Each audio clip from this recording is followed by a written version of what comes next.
भारत का शहर आगरा, यमुना नदी के किनारे खड़ी एक ऐसी इमारत जिसे वक्त ने भी झुककर सलाम किया है।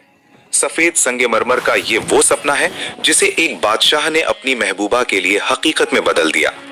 दुनिया इसे ताजमहल कहती है, लेकिन इतिहास के पन्नों को अगर गौर से पढ़ा जाए तो ये सिर्फ एक इमारत नहीं, बल्कि पत्थर पर लिखा गया एक आंसू है जो वक्त के गाल पर जम गया है।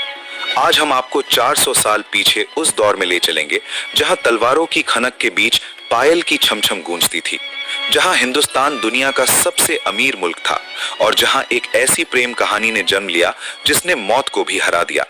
लेकिन क्या ताजमहल सिर्फ प्यार की निशानी है, या इसके तहखानों में मुगल सल्तनत के कुछ ऐसे काले सच दफन हैं जिन पर बात करने से आज भी इतिहासकार कतराते हैं?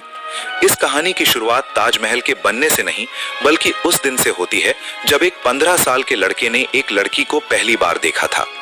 साल 1607। मुगल साम्राज्य अपनी शान और शौकत के चरम पर था। जहांगीर तख्त पर थे और आगरा के किले में मीना बाजार लगा हुआ था। ये वो जगह थी जहां शाही घराने की महिलाएं दुकानें लगाती थीं और शाही परिवार के पुरुष खरीदार बनकर आते थे। मकसद सिर्फ खरीदारी नहीं, बल्कि सामाजिक मेलजोल था। इन्हीं रौनकों के बीच मुगल सल्तनत का भविष्य 15 वर्षीय शहजादा खुर्रम, जो बाद में शाहजहां बना, घूम रहा था।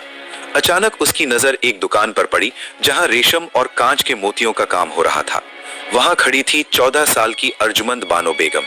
इतिहासकार कज़विनी और लाहौरी लिखते हैं कि वो पल किसी जादुई घटना से कम नहीं था। खुर्रम ने जब अर्जुमंद को देखा तो उसे लगा कि उसने बाजार में नहीं, बल्कि जन्नत के किसी हूर को देख लिया है। कहा जाता है कि खुर्रम ने अर्जुमंद से एक कांच का टुकड़ा, जिसे अर्जुमंद ने हीरा कहकर मजाक में बेचा था, 10,000 रुपयों में खरीद लिया था। ये उस जमाने की इतनी बड़ी रकम थी कि आज के करोड़ों रुपयों के बराबर है। खुर्रम, जो अपने दादा अकबर का लाडला था और बेहद गंभीर स्वभाव का था, पहली बार अपना दिल हार बैठा था। खुर्रम तुरंत अपने पिता जहांगीर के पास गया और साफ कह दिया कि वो शादी करेगा तो सिर्फ अर्जुमंद से। लेकिन शाही शादियां सिर्फ प्यार से नहीं, सियासत से तय होती थीं। अर्जुमंद नूरजहां जहांगीर की पत्नी के भाई आसफ खां की बेटी थी। ये रिश्ता मुगल दरबार में नूरजहां के गुट को बहुत मजबूत कर सकता था। सगाई तो हो गई, लेकिन शादी के लिए ज्योतिषियों ने एक ऐसा मुहूर्त निकाला जो 5 साल दूर था। सोचिए, एक 15 साल का लड़का जो शहजादा है, उसे अपनी मोहब्बत पाने के लिए 5 साल का इंतजार करना पड़ा।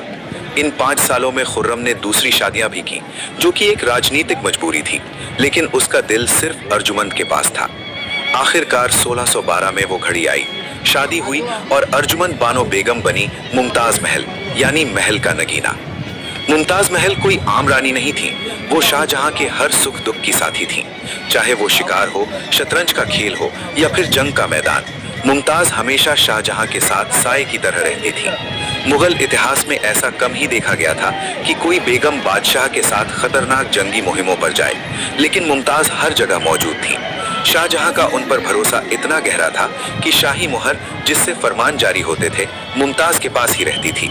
शाहजहां उन्हें मलिकाए ज़मानी कहता था। ये प्यार एक तरफा नहीं था, ये एक जुनून था। 19 साल के वैवाहिक जीवन में मुमताज ने 14 बच्चों को जन्म दिया, जो ये बताता है कि वे शारीरिक रूप से एक दूसरे के कितने करीब थे। लेकिन यही नजदीकी उनकी मौत का सबब बनने वाली थी। 1628 में खुर्रम शाहजहां बनकर तख्त पर बैठा। मुगल खजाना दुनिया के कुल जीडीपी का लगभग 25% हिस्सा रखता था।